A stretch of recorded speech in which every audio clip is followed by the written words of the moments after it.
Any issues with the hand at all? No, I'm getting better with it. As far as last month, it's been good. So. When were you full strength with that again? This month. This month? Yes, sir. How were you in spring? How did that feel when you were practicing and through it in the spring? As far as my hand? Yeah. I mean, everything was good up until the point where I ended up injuring it, but nothing big after that. Was that frustrating, having to miss spring? I mean, yeah, yes and no.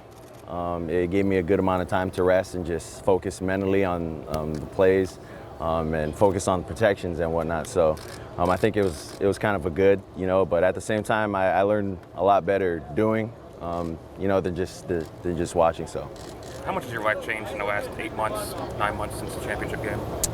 I mean, it's definitely changed a lot, and I think that goes for anyone who's in a spotlight or whatnot, and who nobody really knows about, and performs in a big situation. So, I think that's, it's changed, and I think that goes for anyone that does something at least decent on a big stage. So. Tua, where would you like to take that your game to the next level, and maybe the things you're focusing on improving? You said what would I? Yeah, what would number one thing that you'd like to improve?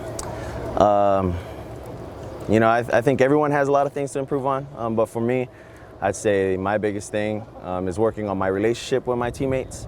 We have a lot of younger guys, and helping out a lot of the younger guys, getting to understand the plays, getting to understand, how everything works around here, getting them kind of going within our system. I think that's going to help us better not only each other, but better ourselves as a team. So. Who are some of the young receivers that have impressed you so far?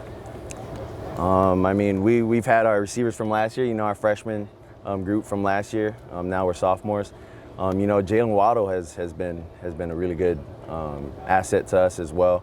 We have Xavier Marks as well. So I think we'll be fine as far as what we can do at our receiving corps. What do you have to do to win the job? What do I have to do to win the job? For me, I'm not really focused on winning the job. I don't think that's ever been in my persona. I think what we have to do as a team is what's most important to me. We got to focus on what we can do now to better ourselves, better each other. And as the season goes on, we'll see and whatnot. But we're just focused on trying to better ourselves as a team, preparing for the first game, and just looking at how we can identify ourselves this year. Has it been weird or uncomfortable or awkward or anything for you and Jalen, knowing that there's so much talk that it's going to get settled on the field that still people are talking about it too? Nothing. We don't talk about any quarterback controversies at practice. Me and Jalen don't even bring it up.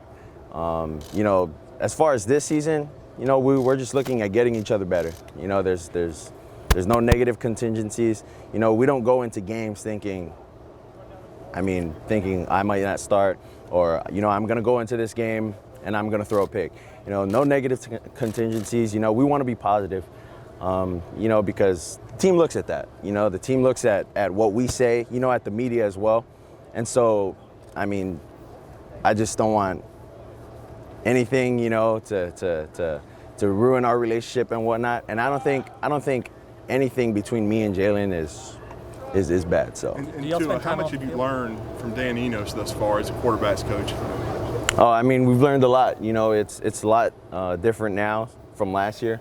Last year we didn't really have a certified specific position coach, and now that we do, it gives us the opportunity to have someone really, hone in and focus in on just our position, So every little thing he corrects us on, and yeah. Tua, did you think that when you was over in Hawaii and you talked at the middle school that was going to take off the way it did about your mindset if you didn't play a national championship? Did you think that was going to, like, that kind of national attention when you were discussing?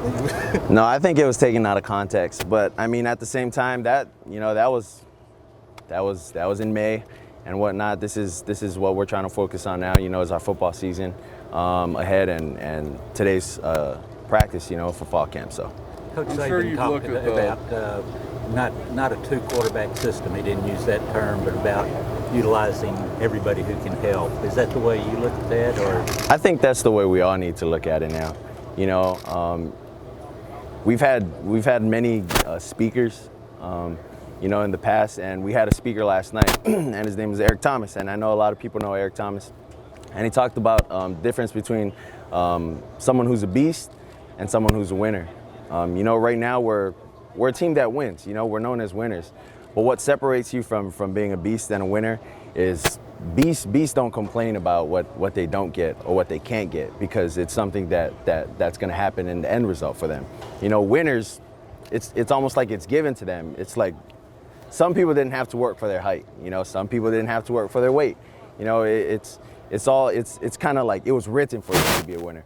And so I'd say that's kind of honed into me and kind of honed into the team, that, you know, whatever's going to help benefit the team is going to be what's right. And, you know, and Coach Saban and his coaching staff will make the best decision for us. I'm sure you've seen the championship pass a lot of times. Have you gone back and looked at the other parts of that, the sack, the interceptions, the things you can improve on? Oh, most definitely. You know, we've watched it in film. You know, we have film, good, bad, and ugly, and, you know, that's definitely been on the ugly. And, you know, it's most definitely something you can learn from. You know, instead of taking a sack, throw the ball away. So. All right. Thanks, guys.